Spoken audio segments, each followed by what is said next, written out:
غلطی سے حضرت فاطمہ کے جہیز کو جہیز کہہ دیا گیا. وہ جہیز کیا تھا؟ ایک پیسہ بھی حضور کے اپنی جیب سے نہیں تھا. اس شادی میں خاص بات کیا تھی کہ دولہا کے ولی بھی حضور ہی ہے. اور کون ہے؟ علی کا کون تھا مدینے میں؟ اور دلہن کے والد بھی حضور ہیں. اب حضور پوچھتے ہیں حضرت علی سے تمہارے پاس مہر دینے کے لیے کچھ ہے؟ عرض کیا میرے پاس تو کچھ نہیں. وہ فقراء صحابہ میں سے تھے.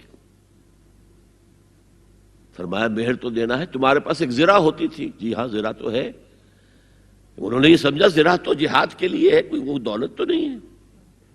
فرمایا جاؤ اسے بیچو یا گروی رکھ کے قرض لے کر آؤ. وہ گئے، حضرت عثمان نے خرید لی اور کچھ دنوں کے بعد واپس کر دی ہدیتاً. یہ زرہ میں ہدیہ آپ کو کر رہا ہوں. اس وقت اگر کہتے چھوڑو علی، کہاں تو لو میں پیسے دے دیتا ہوں تمہیں، تو ان کی طبیعت پر بار ہوتا. اس پیسے سے حضور نے کچھ پیسے گھر بھیجے اندر، دلہن کو ذرا تیار کر دو.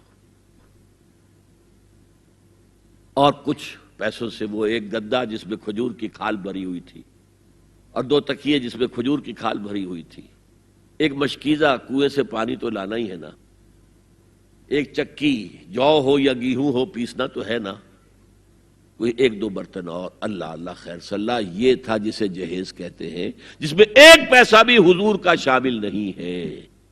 وہ حضرت فاطمہ کا مہر تھا جسے بنایا گیا.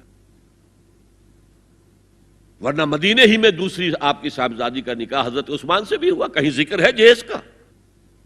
حضرت عثمان کا گھر بھرا ہوا، ہر چیزیں موجود، وہاں تو جہیز کا تذکرہ نہیں.